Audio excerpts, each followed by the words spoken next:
নমস্কার বন্ধুরা, Sunanda village cooking চ্যানেলে আবার তোমাদের স্বাগত জানাই। আজকে কিন্তু আমি সব থেকে সেরা সাথে লোভনীয় একটা রেসিপি নিয়ে চলে এসেছি। তো এই দেখো, আমার হাতে কি দেখতে পাচ্ছ? এই যে পাকা পাকা টক কুল রয়েছে। তো এই টক কুল দিয়ে কিন্তু আমি কুলের আচার বানাবো, টক ঝাল মিষ্টি কুলের আচার। তো দারুণ লাগবে কিন্তু এটা খেতে। তোমরা কিন্তু একদমই মিস করবে না, পুরো ভিডিওটা অবশ্যই দেখবে এবং দেখার পর যদি ভালো লেগে থাকে অবশ্যই এটা কিন্তু বাড়িতে বানিয়ে খাবে। তার থেকে বড় কথা, ভিডিওটি ভালো লাগলে একটা লাইক এবং শেয়ার করে দিও। তো বন্ধুরা, যারা এখনো সাবস্ক্রাইব করে নাওনি তারা কিন্তু সাবস্ক্রাইব করে পাশের বেল আইকনটা প্রেস করে রেখো। তো এটা কিন্তু খুব বেশি একটা বড় ভিডিও হবে না, তবে এটা করতে কিন্তু অনেকটাই সময় লাগে, আমি সব সময়টা কিন্তু বলে দেবো।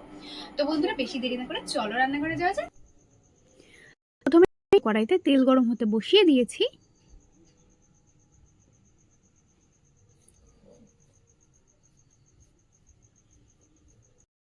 তেলটা ভালো গরম হতে দিতে হবে শুকনো লঙ্কা, 5 ফোড়ন,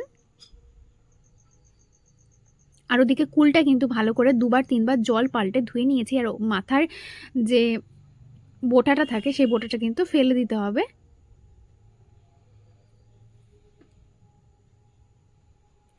ভালো করে ফোড়ন হয়ে গেছে। এই যে কুলটা আধ ঘন্টা জলে ভিজিয়ে রেখেছিলাম ভালো করে ধুয়ে, সেটা কিন্তু এখন জল থেকে দিয়ে দেব।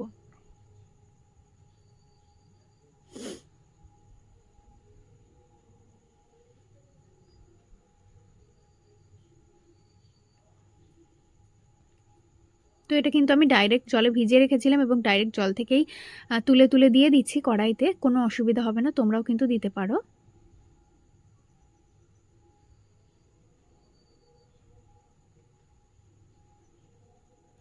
এটা হালকা করে 2-3 মিনিট ভেজে নেব। তো 2-3 মিনিট মতো ভেজে নিয়েছি। এখন আমি দিয়ে দেব সামান্য হলুদ গুঁড়ো,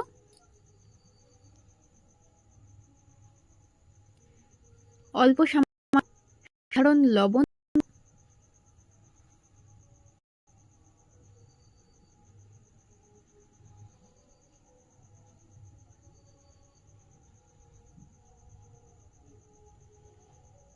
ঝালের জন্য দিয়ে দেব লঙ্কা গুঁড়ো,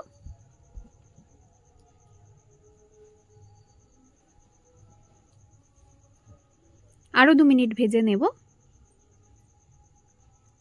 তো 2 মিনিট ভাজার পরে দিয়ে দেব 1 বাটি চিনি, হালকা একটু নেড়ে চেড়ে নেব। আর যেই বাটির পরিমাপ করে চিনি দিয়েছি সেই বাটির পরিমাপ করে কিন্তু 1 বাটি জলও দিয়ে দেব একসাথে।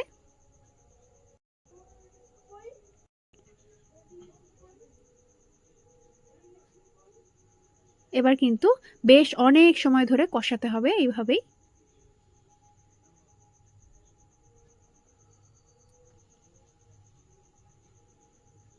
তো দেখতে পাচ্ছ খুব সুন্দর করে ফুটে উঠেছে। আর এদিকে দেখো একদমই দোকানের মতো, যেরকম স্কুল কলেজের সামনে দোকানে কাকুরা এরকম আচার নিয়ে বসে, সেই দোকানের মতো আচার বানাতে গেলে একদম কিন্তু তেঁতুলের পাল্প, অল্প সামান্য তেঁতুলের পাল্প গুলে রাখতে হবে জলের মধ্যে এবং তারপর সেই তেঁতুলের ছিবড়িগুলো ফেলে দিতে হবে।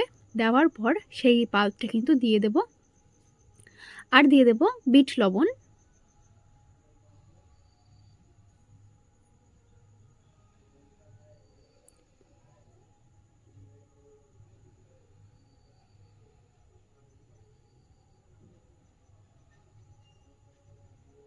দেখতে পাচ্ছ কি সুন্দর করে ফুটছে এবং কালারটা অনেকটাই চেঞ্জ হয়ে গেছে।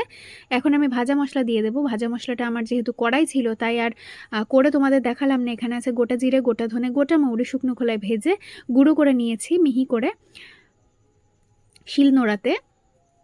তো এবার কিন্তু ভালো করে আরও কিছু সময় কষিয়ে নেব। দেখতেই পাচ্ছ আস্তে আস্তে রঙটা কিভাবে পরিবর্তন হচ্ছে।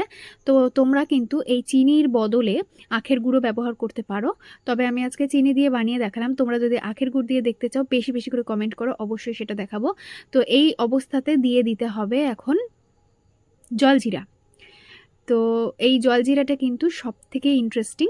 তো এটা দিলেই কিন্তু সব থেকে টক ঝাল একদম পুরো ব্যালেন্স থাকবে, টক টক লাগবে, বেশ দারুণ।